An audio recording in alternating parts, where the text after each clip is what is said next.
नमस्ते दोस्तों, आपका बायोलॉजी नॉलेज में स्वागत है। इसके पहले वीडियो में हम बात कर चुके हैं अलैंगिक जनन के प्रकारों में से द्विविभाजन, बहुविभाजन, मुकुलन, विखंडन के बारे में। आज की वीडियो में हम लोग बात करेंगे गेमा द्वारा, प्लाज्मोटोमी द्वारा, पुनरुद्भवन द्वारा, बीजाणु जनन द्वारा। अलैंगिक जनन के बारे में अध्ययन करेंगे, जिसमें उपयुक्त रंगीन चित्रों को भी दर्शाया गया है, जिससे आपको समझने में आसानी होगी। तो आइए इस सफ़र को शुरू करते हैं। गेमा द्वारा जनन या गेमा कप द्वारा जनन, यह ब्रायोफाइट जैसे मार्केंसिया में पाया जाता है। ये हरे रंग की बहुकोशिकीय अलैंगिक संरचनाएं हैं जो सूकाय पर उत्पन्न होती है।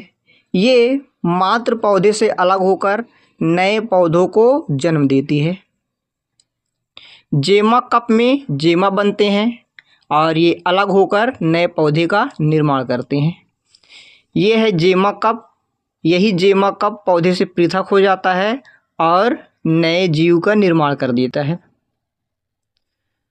दूसरा देखते हैं प्लाज्मोटॉमी। इस प्रकार का अलैंगिक जनन बहुकेंद्रकीय प्रोटोजोअन्स जैसे ओपेलाइना में पाया जाता है। इसमें बिना केंद्रक विभाजन के बहुकेंद्रकीय प्रोटोजोअन अनेक छोटे बहुकेंद्रक युक्त संतत जीवों में विभाजित हो जाता है। अब संतत जीव वृद्धि करते हैं तथा साथ ही केंद्रक भी विभाजित होते हैं, जिसके फलस्वरूप संतत जीव में उपस्थित केंद्रकों की संख्या जनक में उपस्थित केंद्रकों की संख्या के समान हो जाती है। मुख्य पॉइंट देख लेते हैं। बहुकेंद्रकीय जीवों में होता है प्रक्रिया कोशिका द्रव्य विभाजित होता है बिना केंद्रक विभाजन के, बाद में केंद्रक विभाजित होते हैं। पुनर्जनन या रीजनरेशन, यह प्रक्रिया विखंडन के समान ही होती है। जैसे प्लेनेरिया, हाइड्रा, तारा मछली को कई खंडों में विभाजित करने पर प्रत्येक खंड एक नए जीव का निर्माण करता है। कुछ अन्य जंतुओं जैसे छिपकली में शरीर का भाग क्षतिग्रस्त होने पर पुनरुद्भवन द्वारा विकसित हो जाता है। हाइड्रा के अनुप्रस्थ रूप में विभाजित दो समान भागों का दो छोटे हाइड्रा के रूप में पुनरुद्भवन मॉर्फोलैक्सिस कहलाता है। मुख्य बिंदु देख लेते हैं। शरीर के टुकड़ों से नया जीव बनना, इसके एग्जाम्पल क्या क्या है? Hydra, planaria, starfish. विशेष प्रत्येक भाग नया जीव बना सकता है। एग्जाम के लिए महत्वपूर्ण बिंदु बीजाणु equal to survival plus reproduction. Amoeba में इंसिस्टेशन या सुरक्षा तंत्र का कार्य करता है। गेमा ब्रायोफाइट में विशेष है जो कि रिप्रोडक्शन का कार्य करता है। रीजनरेशन ये फ्रेगमेंटेशन या विभाजन की एक प्रक्रिया है। बीजाणु जनन या स्पोर फॉर्मेशन, कवक जगत के सदस्य तथा अन्य साधारण पादप जैसे शैवाल विशेष अलैंगिक संरचनाओं, जिन्हें बीजाणु कहते हैं, की सहायता से जनन करते हैं। ये निम्न प्रकार के होते हैं, जैसे चल बीजाणु द्वारा, कणिका बीजाणु द्वारा, अचल बीजाणुओं द्वारा, सुप्त बीजाणु द्वारा, इकाइनीड द्वारा, ओइडिया द्वारा, अनिषेक बीजाणुओं द्वारा। बीजाणु जनन में कई प्रकार से नए जीव का निर्माण होता है। आइए देख लेते हैं मुख्य बिंदु। बीजाणु जनन यह एक प्रकार का अलैंगिक जनन है। इसमें सूक्ष्म, हल्के और अधिक संख्या में बनने वाले बीजाणु बनते हैं। विशेषताएं: बीजाणु प्रतिकूल परिस्थितियों में भी जीवित रहते हैं, अनुकूल परिस्थितियों में अंकुरित होकर नया जीव बनाते हैं। अब देख लेते हैं बीजाणुओं के प्रकार। चल बीजाणु, पहला है चल बीजाणु या जूस्पोर। ये गतिशील होते हैं, फ्लैजिला युक्त होते हैं, जल में पाए जाते हैं, उदाहरण शैवाल। इसका आप डायग्राम चित्र भी देख लीजिए कोनिडिया द्वारा। ये अचल तथा बहिर्जात जीवाणु होते हैं जो कवक सूत्र के अग्रभाग या कर्णाधार पर उत्पन्न होते हैं। इसका मुख्य पॉइंट देख लेते हैं। ये अचल होते हैं, नॉन मोटाइल हैं, बाहर बनते हैं। इसके एग्जाम्पल क्या है?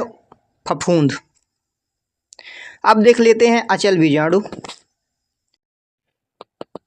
अचल बीजाणु या एप्लेनोस्पोर्स द्वारा, इसमें प्रतिकूल परिस्थितियों में कोशिकाओं का जीव द्रव्य कोशाभित्ति अलग होकर अचल बीजाणुओं का निर्माण करते हैं। पतली भित्ति वाले बीजाणु अनुकूल परिस्थितियों में एक नए पौधे को जन्म देती है। इसके एग्जाम्पल है क्लोरेला, यूलोथ्रिक्स, राइजोपस तथा म्यूकर। मुख्य पॉइंट देख लेते हैं। बिना फ्लैजेला के और प्रतिकूल परिस्थितियों में बनते हैं। नेक्स्ट, सुप्त बीजाणु। इसमें प्रतिकूल परिस्थितियों में जीव द्रव्य कोशिका भित्ति से अलग होकर विभाजित होता है तथा कोशिका के मध्य में मोटी भित्ति वाले अचल बीजाणु सुप्त बीजाणु बनाते हैं जो अनुकूल परिस्थितियों में आने पर नए जीव को जन्म देते हैं। इसका एग्जाम्पल है वाउचेरिया तथा यूलोथ्रिक्स। मुख्य पॉइंट, मोटी भित्ति वाले होते हैं, विश्राम अवस्था में रहते हैं। इसका डायग्राम देख लीजिए अचल बीजाणु का। इकाई नीड द्वारा, इस विधि में प्रायः प्रतिकूल परिस्थितियों में कोशिका भित्ति मोटी तथा गोल होकर एक कठोर संरचना इकाई नीड का निर्माण करती है। अनुकूल परिस्थितियां आने पर प्रत्येक इकाई नीड नए जीव को जन्म देता है। इसका एग्जाम्पल है क्लेडोफोरा तथा यूलोथ्रिक्स। मुख्य बिंदु देख लेते हैं। मोटी दीवार वाले होते हैं, प्रतिकूल स्थिति में जीवित रहते हैं। ओइडिया द्वारा, ये पतली भित्ति वाले एक कोशिकीय अचल बीजाणु होते हैं जो अंकुरण के पश्चात एक नए सूत्र का निर्माण करते हैं। इसका एग्जाम्पल है राइजोपस। मुख्य बिंदु देख लेते हैं। कवक में पाए जाते हैं, टूटकर नए जीव बनाते हैं। क्लेमाइडोस्पोर द्वारा, ये काले रंग के मोटी भित्ति वाले बीजाणु होते हैं जो अंकुरण के पश्चात नए सूत्र का निर्माण करते हैं। इसका एग्जाम्पल है राइजोपस। मुख्य बिंदु, मोटी भित्ति वाले, प्रतिकूल स्थिति में सुरक्षा प्रदान करते हैं। नेक्स्ट, एस्कोस्पोर या बेसिडियोस्पोर, यौन जनन से बनने वाले बीजाणु। नेक्स्ट, आंतरिक व बाह्य बीजाणु। आंतरिक बीजाणु शरीर के अंदर बनते हैं, बाह्य बीजाणु शरीर के बाहर बनते हैं। अमीबा में बीजाणु जनन। अमीबा में प्रतिकूल परिस्थितियों में बिना पुटी-भवन के बीजाणु जनन भी पाया जाता है। इस प्रक्रिया में अमीबा में केंद्रक कला लुप्त होती जाती है तथा केंद्रक द्रव्य कोशिका द्रव्य में अनेक छोटे छोटे क्रोमैटिन खंडों में विभक्त हो जाता है। प्रत्येक खंड केंद्रक कला के आ जाने पर पूर्ण केंद्रक बना लेता है। इस संरचना की सुरक्षा हेतु उस पर बीजाणु आवरण आ जाता है। ये बाहर निकलकर सुप्तावस्था में रहते हैं। अनुकूल परिस्थितियां आने पर प्रत्येक बीजाणु संतति अमीबा का निर्माण करता है। मुख्य पॉइंट, प्रतिकूल परिस्थितियों में अमीबा पुटी भवन करता है या बीजाणु का निर्माण करता है, अपने चारों ओर शिस्ट बना लेता है, केंद्रक बार बार विभाजित होता रहता है। सो फ्रेंड्स, आज की वीडियो में बस इतना ही।